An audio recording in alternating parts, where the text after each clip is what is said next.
I'm Gab. He's a very tan Jules, back in London. Took the sun with you because there's blue skies over West London.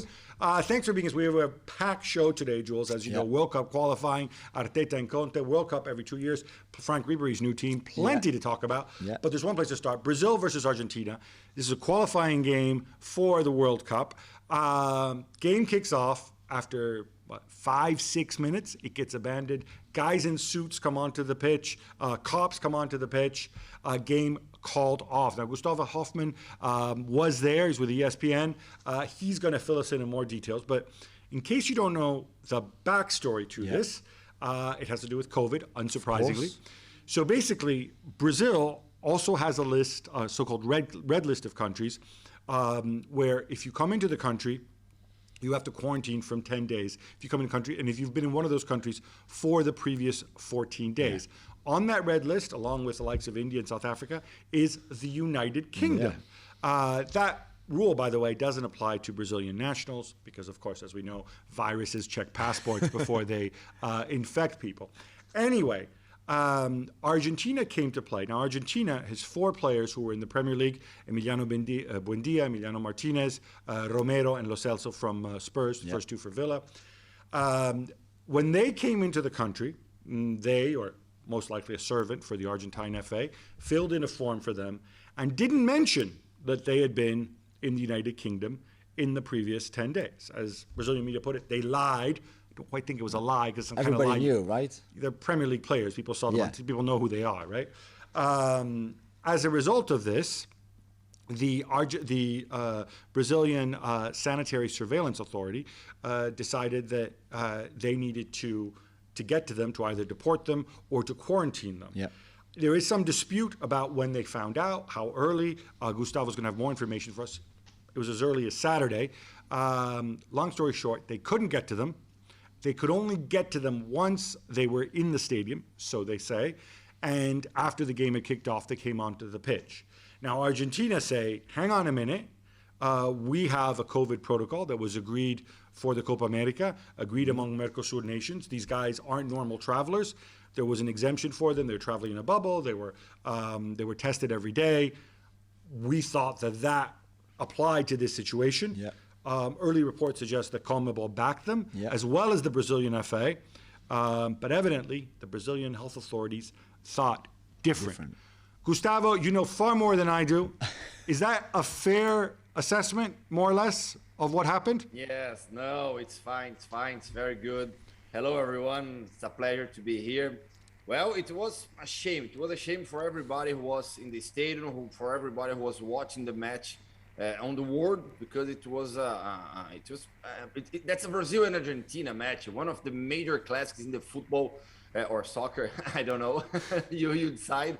But you know, everything that happened, it could be prevented. It could be prevented because on Saturday, when we published the information, everybody knew about the situation, about the irregular situation of the 4 Argentine players. So I think that there is a mistake. There's one. Everything began with the 4 Argentinian players when they didn't tell the truth, when they didn't match the correct answers like that when they were admitted in Brazil. So, sorry, Gustavo, the first obvious question is, if we knew on Saturday that this was the situation, what action took place on Saturday? Why didn't they go and speak to them on Saturday? Or maybe did they try to speak to them? Did they speak to the Brazilian FA and CONMEBOL and say, hey, we have a problem here?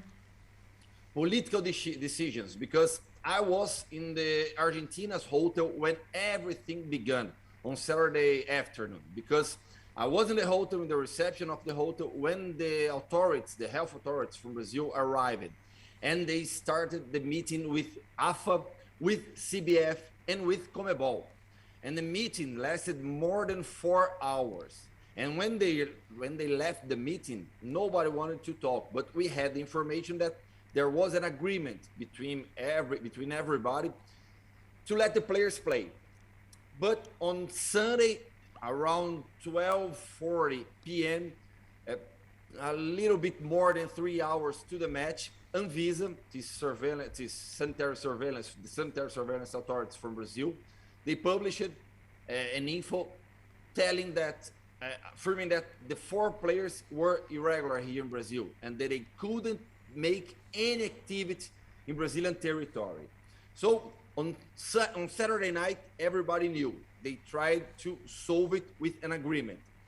On Sunday, a little bit more than 3 hours before the match, they knew, they published the information, and everybody knew where the Argentinian team was. Everybody knew what they would do. So that's a kind of unbelievable that no one made the right decision before the match. We're going to get into this more on the Gab and Juls podcast, but I just want to clarify this. So on Saturday, Anvisa was speaking to the authorities, and you said they reached an agreement. From what you're saying, it seems to me that Anvisa changed their mind from Saturday to Sunday when they put out this statement. Is that fair? No, because Anvisa didn't change the mind, but Comebol always told to AFA and CBF that let's try to solve it. We have our protocols, we have our laws. Right. Actually, they thought that the Comebol laws, the Comebol agreement was over the Brazilian laws, and they didn't really reach an agreement with all the parts. Okay, so the agreement that they reached wasn't with all the parties involved. And I think that is what makes this thing so difficult to understand, Jules, because if you have a meeting with Anvisa, presumably the government is also advised, or at least they're being kept up to date on what is happening. That's when everything gets more complicated. And I'll tell you what, and we're going to talk about this more in the Gab and Juls show, I don't know what the solution is here, because it seems to me that the Brazilian FA and the Argentine FA and CONMEBOL are all on the same side.